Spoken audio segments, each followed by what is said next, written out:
Un cambriolage toutes les 6 minutes environ en Belgique. Cela fait plus de 80 000 par an. Celui-ci a été filmé par une caméra de surveillance et pourtant ce n'est pas une fatalité. Il y a moyen de s'en prémunir et de détourner les voleurs de leur but.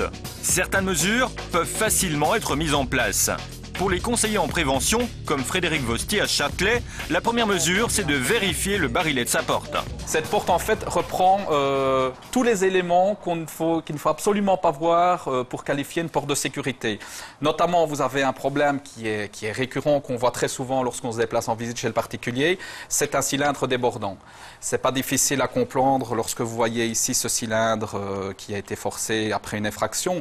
La quantité de matière qui est présente ici est tellement infime qu'un simple cambrioleur, même pas un professionnel avec une petite pince, arrive à briser ce cylindre. Et à partir du moment où le cylindre est brisé, que ce soit une porte 3, 4, 5 points de fermeture, bien c'est extrêmement facile de pénétrer dans une habitation. C'est une garniture de cylindre, on vient la fixer et on vient la protéger avec son support. Et à partir du moment où le support est bien encastré, eh bien le cylindre est tout à fait protégé. Ce sont des choses qu'on peut placer soi-même, c'est pas compliqué du tout. Et avec ce système-là, vous protégez déjà bien une porte d'entrée. Un cambrioleur, la première chose qu'il va voir, c'est ce problème-ci. Et donc à partir du moment où on va pouvoir supprimer ce problème, cette porte va devenir de moins en moins intéressante pour un cambrioleur et il va peut-être décider de passer à une autre maison. Les conseillers se rendent gratuitement à domicile et notamment chez cette dame victime de 2 cambriolages.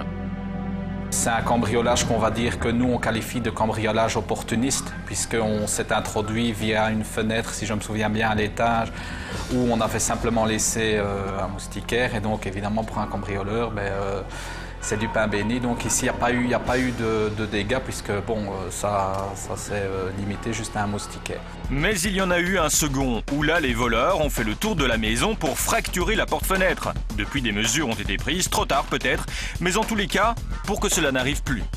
Ce qui s'est passé ici chez madame, c'est que les clés étaient restées dessus et donc ils ont tout simplement cassé ici tout autour proprement.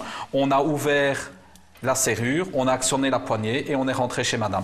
Chaque problème existe une solution. Il existe des verrous spécifiques pour des baies vitrées. Il existe des capuchons qu'on peut mettre ici équipés d'une serrure à clé pour éviter justement d'avoir accès à la poignée. Un éclairage avec détecteur de mouvement a été placé à l'extérieur. Il faut aussi bien savoir qu'il y a des éléments qu'un cambrioleur n'aime pas du tout, notamment la présence d'animaux, la présence de personnes, et de la lumière. C'est pas difficile à comprendre qu'un cambrioleur qui peut travailler entre guillemets ici bien isolé aura bien plus facile de travailler s'il n'y a pas d'éclairage. Donc ici on a vu que suite au premier cambriolage, un dispositif d'éclairage a été installé couplé à un détecteur de mouvement et donc n'importe qui va se présenter ici dans la propriété de madame, directement va être identifié et va être pris dans un faisceau lumineux. Un contrôle social, cela permet surtout d'alerter les voisins. Un tel projecteur coûte seulement entre 10 et 20 €. À Mons aussi, la commune lutte activement contre les vols. Cette habitation était la cible de 3 cambriolages. Un conseiller en prévention se rend sur place, car ces vols restent une très mauvaise expérience pour la propriétaire. On n'est pas bien. Et moi, mes enfants ne sont pas très grands. Enfin, on va dire 10 ans, et les enfants ne voulaient plus dormir, ils avaient peur, voulaient dormir chez ma maman, c'était pas gai. Pendant plusieurs nuits, ils n'ont pas bien dormi, après on s'y fait, il faut bien, de toute façon, on passe au-dessus, et puis on investit, et puis voilà. Ces faits se sont déroulés durant les vacances, au retour, c'était une mauvaise surprise. On était partis au sport d'hiver, et puis j'avais quelqu'un qui passait régulièrement relever le courrier, donner à manger aux chats, etc. Et puis, l'avant-dernier jour de ski, un coup de fil et là, on était venu cambrioler. Là, on avait tout visité. Frédéric Limbourg est l'un des responsables de l'équipe de sécurisation. Ces visites ont permis de bien sécuriser l'habitation en analysant la technique des voleurs. Le voleur ici s'est introduit par l'arrière du terrain. Donc on a bien vu que l'avant était bien protégé. Par contre, ici à l'arrière, il y a un parking. Il s'est garé sur le parking et il a franchi la clôture parce que c'est un endroit beaucoup plus discret que de franchir une clôture en façade principale. Et donc il a sauté la clôture et il s'est introduit dans le terrain en forçant, en tentant de forcer plusieurs châssis au niveau du bâtiment. Par où? Pouvez-nous montrer? Oui. Voilà, donc il a essayé une fois, une première fois sur le châssis qui est là, la porte-fenêtre, et puis une deuxième fois ici, donc au niveau d'une porte coulissante. Donc je veux dire le coup classique, hein, donc il a essayé de forcer, donc on voit encore une trace là, encore un peu ici. Et donc le tournevis ou le pied de biche qui a servi à soulever un peu la porte et la faire sortir de son rail coulissant. Et pour contrer cette technique, plusieurs verrous ont été fixés sur les châssis à l'intérieur de l'habitation. Avec ça, c'est plus difficile.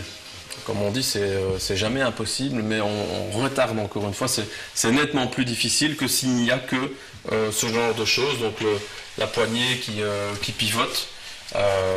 Et là, je dirais même que sans fermeture à clé, il n'y a aucune fermeture à clé au châssis.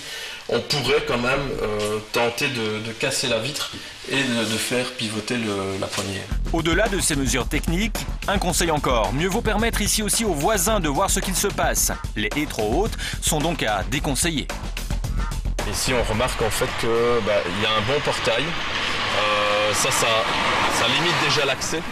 Mais par contre, il y a une visibilité qui est quand même cachée à cause de la végétation qui est un peu trop haute. Peu avant ces cambriolages, la propriétaire avait remarqué des signes tracés à la craie sur la façade de sa maison.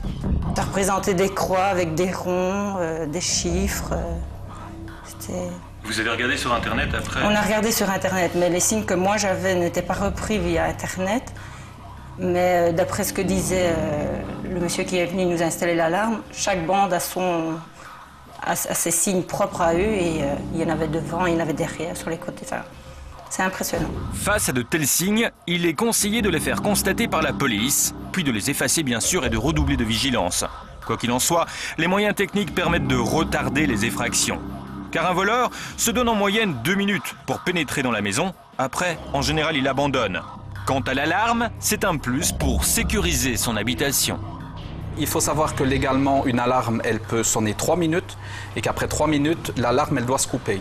Donc ça veut dire que le cambrioleur, l'alarme se déclenche, il a 3 minutes pour intervenir et donc il faut que quelqu'un réagisse dans les 3 minutes.